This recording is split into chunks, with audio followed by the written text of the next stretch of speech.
हरिओम तत्सत। ज्ञान भक्ति चैनल में आपका स्वागत है। इस चैनल में हम ज्ञान भक्ति और सनातन धर्म का प्रसाद ग्रहण करते हैं। यदि आपने हमारे चैनल को सब्सक्राइब नहीं किया है तो कृपया अभी सब्सक्राइब कर लीजिए। धन्यवाद। हमारा दंडवत प्रणाम है ब्रह्मांडीय ईश्वरीय शक्ति को, हमारे पूजनीय गुरुदेव श्री स्वामी ज्योतिर्मयानंद जी महाराज को, सब संतों और शास्त्रों को, और आप सब में विद्यमान परमेश्वर को। आज के सत्संग में हम गीता प्रेस गोरखपुर द्वारा प्रकाशित पद्म पुराण के सृष्टि खंड का श्रवण करेंगे। आज का अध्याय है ब्राह्मणों के जीविका उपयोगी कर्म और उनका महत्व तथा गौओं की महिमा और गौदान का फल। नारद जी ने पूछा, प्रभो, उत्तम ब्राह्मणों की पूजा करके तो सब लोग श्रेष्ठ गति प्राप्त करते हैं, किंतु जो उन्हें कष्ट पहुंचाते हैं उनकी क्या गति होती है? ब्रह्मा जी बोले, क्षुधा से संतप्त हुए उत्तम ब्राह्मण का जो लोग अपनी शक्ति के अनुसार भक्ति पूर्वक सत्कार नहीं करते वे नरक में पड़ते हैं। जो क्रोध पूर्वक कठोर शब्दों में ब्राह्मण की निंदा करके उसे द्वार से हटा देते हैं वे अत्यंत घोर महारौरव एवं कृच्छ नरकों में पड़ते हैं तथा नरक से निकलने पर कीड़े हो जाते हैं। उससे छूटने पर चंडाल योनि में जन्म लेते हैं, फिर रोगी एवं दरिद्र होकर भूख से पीड़ित होते हैं। अतः भूख से पीड़ित हो घर पर आए हुए ब्राह्मण का कभी अपमान नहीं करना चाहिए। जो देवता अग्नि और ब्राह्मण के लिए नहीं दूंगा ऐसा वचन कहता है वे 100 बार नीचे की योनि में जन्म लेकर अंत में चंडाल होता है।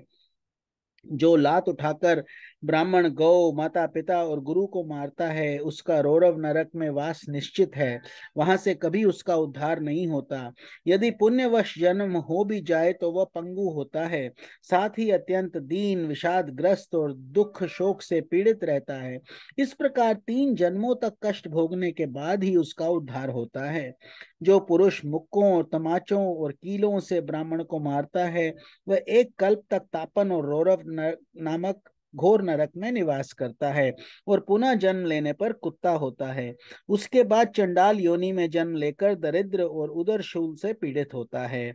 माता पिता, ब्राह्मण, स्नातक, तपस्वी और गुरुजनों को क्रोध पूर्वक मारकर मनुष्य दीर्घ काल तक कुंभी पाक नरक में पड़ा रहता है। इसके बाद वह कीट योनि में जन्म लेता है। बेटा नारद, जो ब्राह्मणों के विरुद्ध कठोर वचन बोलते हैं उसका शरीर में 8 प्रकार की कोढ़ हो जाती है। खुजली, दाद, मंडल, क्षुति, सिद्म, सेउआ, काली कोढ़, सफेद कोढ़ और तरुण कुष्ठ। इनमें काली कोढ़, सफेद कोढ़ और अत्यंत दारुण तरुण कुष्ठ ये 3 महाकुष्ठ माने गए हैं। जो जानबूझकर महापातक में प्रवृत्त होते हैं अथवा महापात की पुरुषों का संग करते हैं अथवा अति पातक का आचरण करते हैं उनके शरीर में ये तीनों प्रकार के कुष्ठ होते हैं। संसर्ग से अथवा परस्पर संबंध होने से मनुष्यों में इस रोग का संक्रमण होता है। इसलिए विवेकी पुरुष कोड़ी से दूर ही रहें। उसका स्पर्श हो जाने पर तुरंत स्नान कर लें।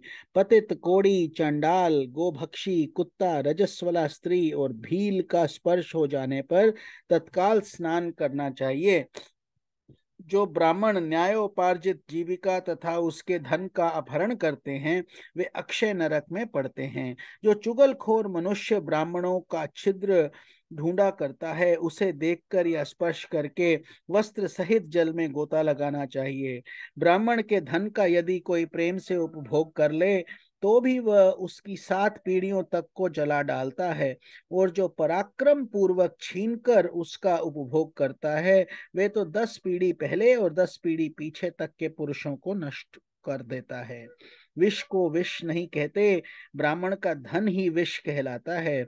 विष तो केवल उसके खाने वाले को ही मारता है, किंतु ब्राह्मण का धन पुत्र पौत्रों को भी नाश कर डालता है। जो मोहवश माता, ब्राह्मणी अथवा गुरु की स्त्री के साथ समागम करता है वे घोर रौरव नरक में पड़ता है, वहां से पुनः मनुष्य योनि में आना कठिन होता है। नारद जी ने पूछा, पिताजी, सभी ब्राह्मणों की हत्या से बराबर ही पाप लगता है अथवा किसी में कुछ अधिक या कम भी? यदि न्यूनाधिक होता है तो क्यों इसका यथार्थ रूप हमें बताइए। ब्रह्मा जी ने कहा, बेटा, ब्रह्म हत्या का जो पाप बताया गया है वह किसी भी ब्राह्मण का वध करने पर अवश्य लागू होता है। ब्रह्म हत्या घोर नरक में से पड़ जाता है। इस विषय में कुछ और भी कहना है तो उसे उसे सुनो। वेद शास्त्रों के ज्ञाता जितेंद्रिय एवं श्रोत्रिय ब्राह्मण की हत्या करने पर करोड़ों ब्राह्मणों के वध का दोष लगता है। शैव तथा वैष्णव ब्राह्मण को मारने पर उससे भी 10 गुना अधिक पाप होता है। अपने वंश के ब्राह्मण का वध करने पर तो कभी नरक से उद्धार होता ही नहीं। 3 वेदों के ज्ञाता स्नातक की हत्या करने पर जो पाप लगता है उसकी कोई सीमा ही नहीं है। क्षत्रिय सदाचारी तथा तीर्थ स्थान और वेद मंत्र से पवित्र ब्राह्मण के वध से होने वाले पाप का भी कभी अंत नहीं होता।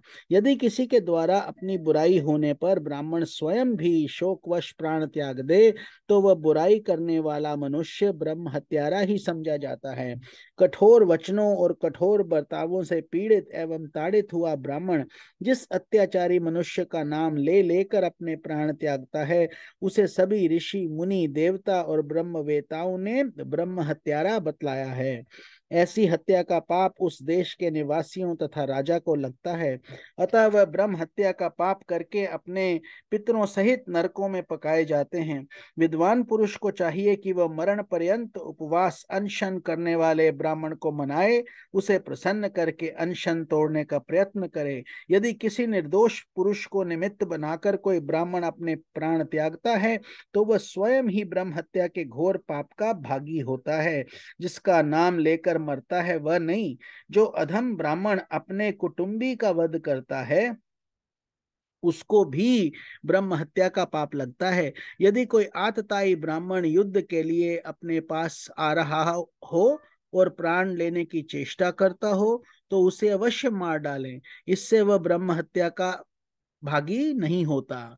जो घर में आग लगाता है, दूसरे को जहर दे देता है, धन चुरा लेता है, सोते हुए को मार डालता है तथा खेत और स्त्री का अपहरण करता है, ये 6 आतताई माने गए हैं। संसार में ब्राह्मण के समान दूसरा कोई पूजनीय नहीं है। वह जगत का गुरु है। ब्राह्मण को मारने पर जो पाप होता है उससे बढ़कर दूसरा कोई पाप है ही नहीं। तो नारद जी ने पूछा, सुरश्रेष्ठ, पाप से दूर रहने वाले द्विज को किस वृत्ति का आश्रय लेकर जीवन निर्वाह करना चाहिए, इसका यथावत वर्णन कीजिए। ब्रह्मा जी ने कहा, बेटा, बिना मांगे मिली हुई भिक्षा उत्तम वृत्ति बताई गई है। उच्च वृत्ति उससे भी उत्तम है। वह सब प्रकार की वृत्तियों में श्रेष्ठ और कल्याणकारिणी है। श्रेष्ठ मुनिगण उच्च वृत्ति का आश्रय लेकर ब्रह्म पद को प्राप्त हो जाते हैं। यज्ञ में आए हुए ब्राह्मण को यज्ञ की समाप्ति हो जाने पर यजमान से जो दक्षिणा प्राप्त होती है वे उसके लिए ग्राह्य वृत्ति है। द्विजों को पढ़ाकर या यज्ञ कराकर उसकी दक्षिणा लेनी चाहिए। पठन पाठन तथा उत्तम मांगलिक शुभ कर्म करके भी उन्हें दक्षिणा ग्रहण करनी चाहिए। यही ब्राह्मणों की जीविका है। दान लेना उनके लिए अंतिम वृत्ति है। उनमें जो शास्त्र के द्वारा जीविका चलाते हैं वे धन्य हैं। वृक्ष और लताओं के सहारे जिनकी जीविका चलती है वह भी धन्य है। ब्राह्मणोचित वृत्ति के अभाव में ब्राह्मणों को क्षत्रिय वृत्ति से निर्वाह करना चाहिए। उस अवस्था में न्याय युक्त युद्ध का अवसर उपस्थित होने पर युद्ध करना उनका कर्तव्य है। उन्हें उत्तम वीर व्रत का आचरण करना चाहिए। ब्राह्मण क्षत्रिय वृत्ति के द्वारा राजा से जो धन प्राप्त करता है वह श्राद्ध और यज्ञ आदि में दान के लिए पवित्र माना गया है। उस ब्राह्मण को सदा पाप से दूर रहकर वेद और धनुर्वेद दोनों का अभ्यास करना चाहिए। जो ब्राह्मण न्यायोचित युद्ध में सम्मिलित होकर संग्राम में शत्रु का सामना करते हुए मारे जाते हैं वे वेद पाठियों के लिए भी दुर्लभ परम पद को प्राप्त होते हैं। धर्म युद्ध का जो पवित्र बर्ताव है उसका यथार्थ वर्णन सुनो। धर्म युद्ध करने वाले योद्धा सामने लड़ते हैं, कभी कायरता नहीं दिखाते तथा जो पीठ दिखा चुके हों, उन जिसके पास कोई हथियार ना हो और जो युद्ध भूमि में भागा जा रहा हो, ऐसे शत्रु पर पीछे की ओर से प्रहार नहीं करते। जो दुराचारी सैनिक विजय की इच्छा से डरपोक, युद्ध से विमुख, पतित, मूर्छित, असत, शूद्र स्तुति प्रिय और शरणागत शत्रु को युद्ध में मार डालते हैं, वे नरक में पड़ते हैं। यह क्षत्रिय वृत्ति सदाचारी पुरुषों द्वारा प्रशंसित है, इसलिए इसका आश्रय लेकर समस्त क्षत्रिय स्वर्ग लोक को प्राप्त होते हैं। धर्म युद्ध में शत्रु का सामना करते हुए मृत्यु को प्राप्त होना क्षत्रिय के लिए शुभ है। वे पवित्र होकर सब पापों से मुक्त हो जाता है और एक कल्प तक स्वर्ग लोक में निवास करता है। उसके बाद सार्वभौम राजा होता है, उसे सब प्रकार के भोग प्राप्त होते हैं। उसका शरीर निरोग और कामदेव के समान सुंदर होता है। उसका पुत्र धर्मशील, सुंदर, समृद्धिशील और पिता की रुचि के अनुकूल चलने वाले होते हैं। इस प्रकार क्रमशः 7 जन्मों तक वे क्षत्रिय उत्तम सुख का उपभोग करते हैं। इसके विपरीत जो अन्याय पूर्वक युद्ध करने वाले हैं, उन्हें चिरकाल तक नरक में निवास करना पड़ता है। इस तरह ब्राह्मणों को श्रेष्ठ क्षत्रिय वृत्ति का सहारा लेना उचित है। तो इस अध्याय का समापन हम कल के सत्संग में करेंगे। ओम नमो भगवते वासुदेवाय। हरि ओम तत्सत।